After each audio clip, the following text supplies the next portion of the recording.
kasih banyak Pak Asal sebelumnya atas kesempatannya kepada saya untuk hari ini. Pak Asal, ada beberapa hal yang ingin saya tanyakan kepada Bapak sebagai pemimpin pembelajaran. Yang pertama, kira-kira selama ini bagaimana Bapak dapat mengidentifikasi kasus-kasus yang merupakan dilema etika atau bujukan moral, Pak? Setiap sekolah, setiap pimpinan itu saya rasa pasti menghadapi kasus-kasus dilema etika. Dalam perjalanan saya memimpin SMP Rahmat ini ada banyak sebetulnya kasus-kasus dilema itu yang menjadi dilema bagi saya. Salah satu contoh misalnya kebijakan dalam penentuan moda tatap muka untuk pertemuan selama COVID. Kemudian penentuan siswa naik kelas atau tidak. Kemudian ada juga kasus guru yang sakit dalam jangka waktu yang lama. Itu beberapa kasus itu yang menjadi bahan pemikiran bagi saya sebagai pimpinan, antara saya mau ikut keyakinan saya sebagai kepala sekolah sesuai dengan regulasi atau aturan, ataukah berdasarkan kebijakan saya. Iya, betul. Begitu. Iya, baik. Kalau gitu selama ini bagaimana Bapak menjalankan pengambilan keputusan tersebut, terutama di mana kan ada dua kepentingan seperti yang sudah disampaikan oleh Pak Asal tadi ya. Bila mana kasus itu kasus cukup berat atau cukup besar, maka langkah saya untuk menyelesaikannya itu banyak melakukan diskusi di tingkat internal dulu. Jadi saya bermusyawarah dengan para urusan, dengan Wakasek, kemudian setelah itu dirapatkan di rapat guru. Selain itu juga saya mengambil langkah pendekatan personal dengan orang-orang yang memiliki kasus atau masalah. Jadi sebelum memberikan justifikasi, beberapa pertimbangan-pertimbangan itu dulu yang saya ambil. Jadi pertimbangan-pertimbangan tersebut sudah dianggap yang efektif ya Pak ya? Jadi kalau misalnya pertimbangan itu berasal dari berbagai sumber, itu saya rasa lebih efektif dan lebih tepat daripada hanya saya yang memutuskan. Adakah tantangan-tantangan yang Bapak hadapi selama pengambilan keputusan dilema etika? Banyak sekali tantangannya dan kasusnya cukup berat. Seperti contoh misalnya, contoh kasus yang pertama misalnya ada siswa yang memiliki catatan pelanggaran yang cukup banyak, sehingga pada saat rapat kenaikan kelas, guru-guru sebagian besar menginginkan anak ini tidak naik kelas. Sebagian kecil guru menginginkan anak ini naik kelas. Nah, di putusan rapat itu diputuskan anak ini tidak naik kelas, tetapi ternyata masalahnya berlanjut melibatkan keluarga dari anak itu. Jadi orang tua dari anak ini datang ke sekolah, kemudian saudara-saudaranya juga ke sekolah, mempertanyakan mengapa tidak naik kelas, adakah catatan-catatannya kasusnya gitu. Nah, ini dilema saya sudah antara individu dengan masyarakat. Dilemanya muncul. Kemudian dilema yang kedua muncul juga antara jangka pendek dengan jangka panjang. Jangka pendeknya anak ini kalau misalnya putus sekolah, apa yang akan terjadi? Jangka panjangnya, jika anak ini putus sekolah bagaimana? Kalau berlanjut bagaimana? Sehingga ini menjadi bahan pertimbangan yang berkecamuk di pikiran saya. Akhirnya berdasarkan berbagai macam pertimbangan dari segala sisi, tetapi tetap berdasarkan aturan regulasi yang ada, maka saya mencoba untuk mengambil keputusan terbaiknya. Tantangannya banyak. Jika anak ini dinaikkan kembali, dirapatkan kembali, maka pada saat itu muncullah kalimat kepala sekolah tidak konsisten dengan putusan rapat.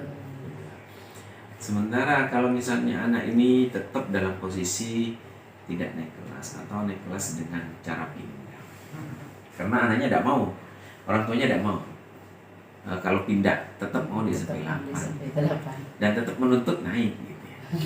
Karena merasa menurut mereka pelanggarannya itu tidak berat.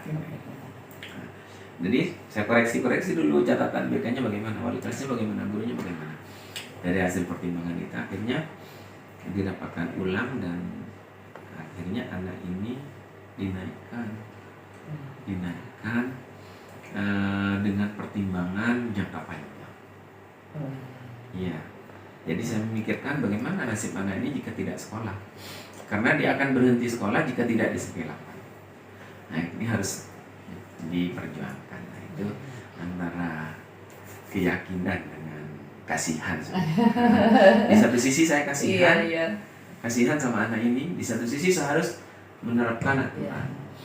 Dilemanya di sini saya akhirnya memutuskan hal yang menurut saya paling baik, walaupun efeknya sangat besar dan sedikit menurunkan citra kepala sekolah, tetapi saya punya cara untuk mengatasi itu. Jadi dari tantangan-tantangan itu saya cari solusinya, saya mengadakan pendekatan dengan para guru yang awalnya bermasalah dengan anak ini secara personal, sehingga masalahnya tidak sebesar sebelumnya. Lambat laun akhirnya mereka menyadari. Ya.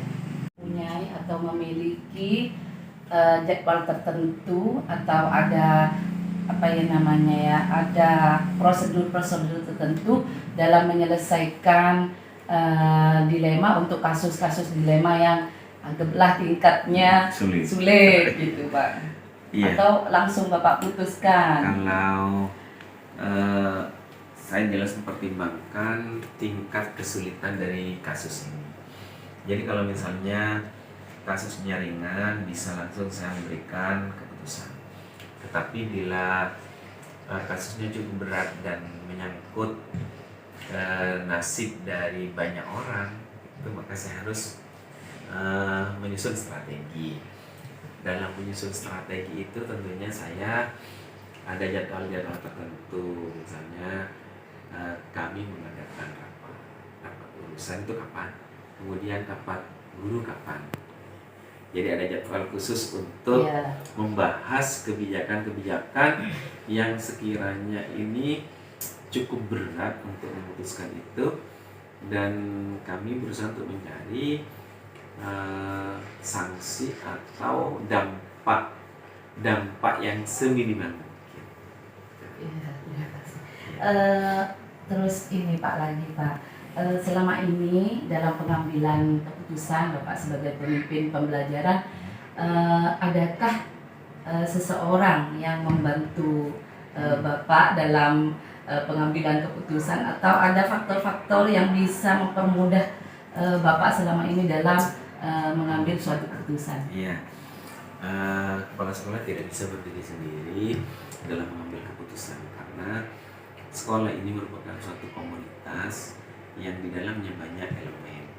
Maka untuk mengambil keputusan itu, saya sebagai kepala sekolah selalu berkoordinasi dengan wakil saya.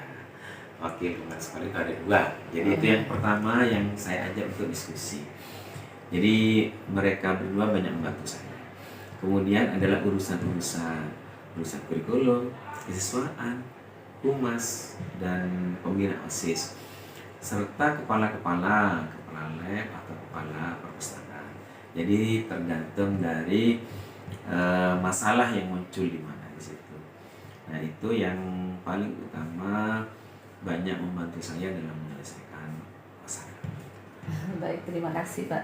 Eh, Bagaimana ya ini dari semua pemaparan yang Pak Azal sampaikan tadi, kira-kira pembelajaran apa yang dapat Bapak petik dari pengalaman Bapak selama ini dalam pengambilan keputusan sebagai pemimpin pembelajaran? Ini merupakan pengalaman yang sangat berharga bagi saya terkait dengan tugas saya sebagai pemimpin. Seorang pemimpin itu ternyata harus memiliki kepekaan sosial, kemudian kepekaan regulasi.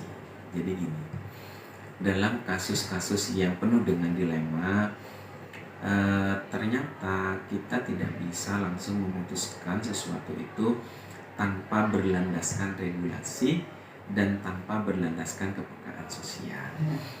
Jadi saya tetap beracuan di regulasi dulu, di aturan dulu, itu yang pertama yang saya pegang. Kemudian yang kedua adalah kepekaan sosial yang saya manfaatkan. Karena kita tidak bisa hidup sendiri, apalagi dalam komunitas pendidikan di sekolah. Kita selalu bersinggungan dengan banyak orang. Maka saya sebagai kepala sekolah juga harus memiliki kepekaan dengan kepentingan mereka. Nah, dari kasus-kasus itu, dari pengalaman itu banyak memberikan pembelajaran bagi saya bagaimana supaya saya ini ke depannya sebagai kepala sekolah dalam mengambil keputusan itu lebih tepat dan lebih berpihak kepada semuanya. Terima kasih banyak Pak Azal. Ini semua akan menjadi pembelajaran bagi saya, ilmu bagi saya. Terima kasih banyak atas kesempatannya. Mudah-mudahan Pak Azal sukses terus ya Pak. Amin. Terima kasih banyak. Ya, Saya terima Dini kasih Pak. juga Terima kasih Bu Pak. Yulis. Mudah-mudahan Bu Yulis lancar dalam tugas, selalu sehat, sukses dalam JKP, mudah-mudahan menjadi guru penggerak yang sukses. Amin. Terima kasih banyak Pak ya. Kami Oke. Terima kasih.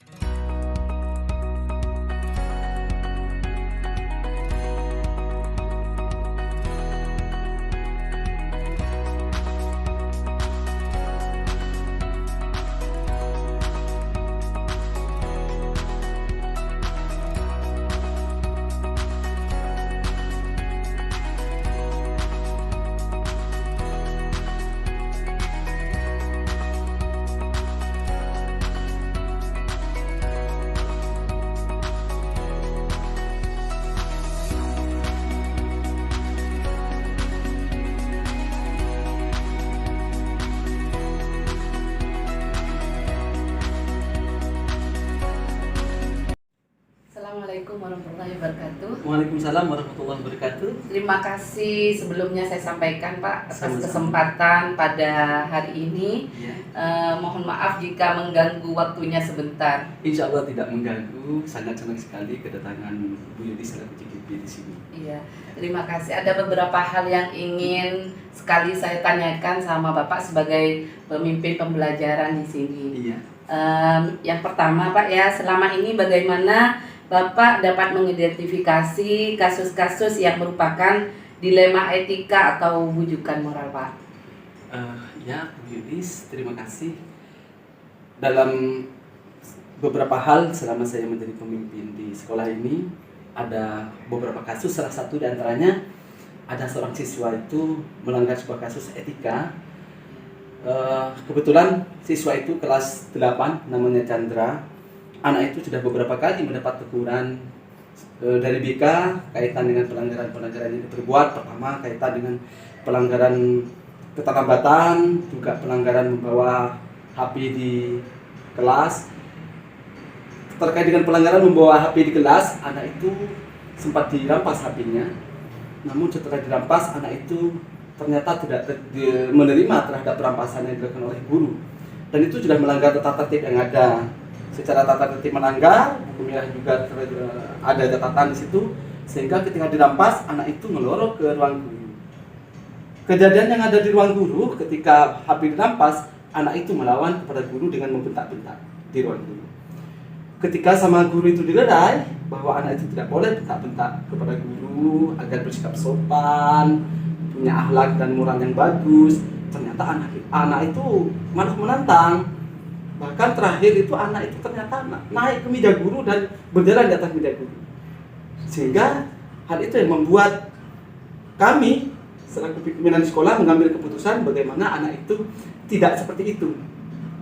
Langkah kami di situ adalah pertama memanggil semua guru yang ada di ruang guru, termasuk guru yang bersangkutan yang merampas. Kemudian saya memanggil guru BK-nya, guru BK kelas 8. Saya bertanya kronologis kejadian yang ada di ruang guru itu. Ternyata benar anak itu telah melakukan perbuatan atau etika yang sangat melanggar secara tata tertib dan secara aturan. Dan hal itu kami untuk memutuskan apakah anak ini tetap di sekolah atau harus dimutasi. Kami berembuk dengan beberapa teman dulu. Berembuk dengan wali kelasnya, berembuk dengan guru BK-nya, berembuk dengan para urusan yang ada di sekolah. Sehingga dari itu kami punya saran masukan agar anak itu kalau bisa untuk dimutasi dari sekolah. Namun sebelum memutuskan itu saya punya inisiatif untuk memanggil orang tuanya.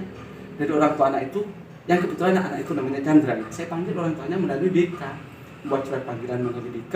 Pada hari itu juga surat diantar dan pada hari itu juga orang tua menghadap. Saya sampaikan kronologis kejadiannya seperti itu. Alhamdulillah dalam proses penyelesaian dari masalah itu, orang tua dari anak itu bersedia untuk anaknya dimutasi dari sekolah. Dan sekolah memfasilitasi anak itu untuk mutasi ke sekolah mana yang dituju. Ya, kebetulan yang dituju adalah MTS Bustanul Ulum Butet. Setelah mendapatkan surat penerimaan dari MTS Bustanul Ulum Butet, sekolah siap memberikan surat mutasi. Sehingga anak itu tidak terlantar dalam pendidikannya dan tidak macet pendidikan dan masa depannya. Seperti itu. Oh iya.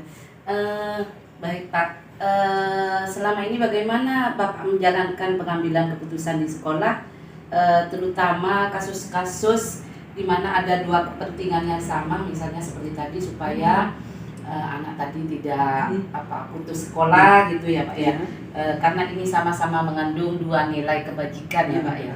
Kira-kira bagaimana Bapak menjalankan atau mengambil keputusan dengan yang tadi itu? Dalam pengambilan keputusan, saya tetap memperhatikan masa depan anak. Saya tetap memperhatikan bagaimana anak itu tetap bisa mendapatkan ilmu, bisa tetap bersekolah. Walaupun pada akhirnya, kalau tadi itu solusi terakhir, anak itu harus mutasi dari sekolah. Tapi semata-mata anak itu tidak meninggalkan sekolah walaupun tidak ada SMP 7. Dengan cara memfasilitasi anak itu untuk pindah, dengan cara berembuk dari semua teman, bagaimana anak ini tetap bersekolah intinya di situ. Ya, semata-mata menjunjung anak, bagaimana anak itu tetap bisa mengenyam pendidikan. Jadi selama ini langkah-langkah jika menghadapi kasus dilema etika, kira-kira langkah-langkah apa yang selama ini Bapak lakukan? Langkah-langkah yang pertama, kami mengacu kepada aturan dulu. Aturannya bagaimana? Secara tata tertib anak itu melanggar apa enggak? Kemudian secara aturan bagaimana? Proses-prosesnya bagaimana? Anak itu mungkin dipanggil dulu, permasalahannya apa oleh BK dipanggil. Kemudian kalau memang melanggar, satu kali melanggar secara buku merah yang merupakan buku kendali siswa secara aturan, apakah anak itu perlu diskorsing? Mungkin dilaksanakan skorsing dulu. Skorsing 1 hari misalkan sudah melebihi batas ya. Masih melakukan kesalahan lagi, skorsing lagi 3 hari. Itu ada semuanya di ketentuan. Di ketentuan buku merah, di poin-poinnya ada. Baru terakhir kalau memang mentok tidak ada solusi lagi seperti yang kejadian Chandra itu, baru dimusyawarahkan bagaimana Chandra ini untuk bisa bukan dikeluarkan, tetapi bagaimana Chandra itu bisa sekolah tapi tidak di SMP 7. Dan itu pun difasilitasi sekolah. Baik. Menurut Bapak, hal-hal apa saja yang selama ini Bapak anggap efektif dalam pengambilan keputusan pada kasus dilema etika, Pak? Paling efektif pertama komunikasi yang baik. Kemudian secara kekeluargaan, kalau memang itu hal membutuhkan panggilan orang tua, saya panggil orang tuanya dulu, kita rembuk. Sebelum rembuk dengan orang tua, biasanya saya panggil semua urusan, wali kelas, BK, gitu. Sehingga kami tahu dengan jelas rentetan kejadian pelanggaran yang dilakukan oleh siswa di sini. Baru kalau semuanya sudah sepakat apa yang mau diputuskan terhadap kejadian atau masalah-masalah yang terjadi, baru kami mengambil keputusan. Tetapi semata-mata keputusan yang kita ambil semata-mata tetap mengacu kepada masa depan siswa. hal-hal apa saja yang selama ini merupakan tantangan dalam pengambilan keputusan pada kasus-kasus dilema etika? Sebuah tantangan bagi kami sebenarnya pada akhir-akhir ini sekolah sulit untuk mencari siswa. Satu siswa itu sangat berharga bagi kami. Tetapi di lain hal, kami harus tetap menjalankan aturan dan tata tertib yang ada di sekolah. Misalkan ada seorang anak sudah diberi peringatan dengan catatan buku merahnya, berkali-kali melanggar, bolos, merokok, melompat pagar dan segala macam, masih ditoleransi. Misalkan secara buku merah poinnya berapa, ditindaklanjuti, diselesaikan. Tapi kalau pada akhirnya tetap melanggar sampai mencapai poin batas tertentu dan anak terpaksa harus dimutasi dari sekolah karena sesuatu hal seperti yang Chandra lakukan itu, maka kami harus bertindak walaupun kami butuh murid di situ. Ya, itu yang menjadi tantangan kami. Butuh murid, tapi tidak kami harus menerapkan tata tertib dan aturan yang ada di sekolah. Baik, Bapak. Iya. Apakah Bapak memiliki jadwal tertentu dalam menyelesaikan kasus dilema etika atau Bapak langsung menyelesaikan kasus tersebut atau ada bentuk atau prosedur seperti apa yang Bapak jalankan? Kalau jadwal tertentu, kami memiliki ketentuan-ketentuan untuk pertama kaitan dengan tata tertib, ada pemeriksaan HP, misalkan, tapi itu apa? Kondisional. Ada pemeriksaan HP dari BK, wali kelas, semuanya memeriksa dari guru dan pengajar pertama itu mengadakan pemeriksaan HP, khawatir ada bawa HP. Kemudian ada pemeriksaan senjata tajam, seperti bawa senjata tajam. Kemudian setiap pagi anak itu ditunggu di depan sekolah untuk memeriksa kelengkapan atribut siswa. Bagi mereka yang tidak lengkap, maka mereka akan ditindak, masuk ke buku merah, catatan, ditindaklanjuti di situ, kaitan dengan tata tertib. Kemudian kaitan dengan jadwal khusus kaitan dengan siswa melanggar, ya tergantung. Kalau ada siswa melanggar, ya ditindaklanjuti oleh BK dulu, dengan wali kelas diselesaikan. Kalau masih bisa diselesaikan di BK dan wali kelas, sudah selesai. Kalaupun itu perlu nanti tindak lanjut yang lebih tinggi, maka kami turun selaku kepala sekolah, turun juga menangani hal itu dengan cara pemanggilan orang tua, berkomunikasi 3 arah, pihak sekolah dan kami dan juga orang tua di situ. Iya, baik Pak. Adakah seseorang yang membantu Bapak atau faktor-faktor apa yang selama ini mempermudah Bapak dalam pengambilan keputusan dalam kasus-kasus dilema etika? Yang membantu semua teman guru, semuanya mendukung dan membantu dalam menyelesaikan semua masalah-masalah yang ada di sekolah, terutama kita dengan siswa. BK, wali kelas, semua guru membantu di situ. Ketika ada masalah, mereka berkomunikasi dulu, diselesaikan dulu. Kalau mentok tidak bisa diselesaikan, baru komunikasi dengan saya selaku pimpinan. Kalau masih mentok, kami minta kepada BK untuk berkomunikasi dan memanggil orang tua ke sekolah. Seperti itu. Iya, baik Pak. Dari semua hal yang sudah Bapak paparkan, kira-kira menurut Bapak pembelajaran atau pengalaman Bapak dalam mengambil keputusan dilema etika itu bagaimana? Kesan-kesan dan pengalaman yang bisa saya rasakan menjadi seorang pemimpin itu, pertama harus sabar. Sabar karena yang dihadapi banyak hal, banyak masalah dari hal-hal dari teman guru dan juga terutama dari siswa. Jadi harus sabar. Yang kedua, harus bijak. Dalam mengambil keputusan, jangan sampai mengambil keputusan yang subjektif. Harus objektif di situ, sesuai permasalahan yang ada. Jadi, tetapi untuk siswa harus mengedepankan masa depan siswa. Jangan sampai menelantarkan pendidikan siswa gara-gara suatu masalah. Kemudian, yang ketiga, harus komunikasi baik dari semua pihak. Baik dari segi guru, dengan siswa juga harus berkomunikasi baik juga dengan orang tua siswa. Sehingga kalau itu sudah dijalankan, insya Allah saya akan merasa senang, puas dengan apa yang sudah menjadi keputusan ketika menghadapi suatu masalah. Seperti itu. Baik.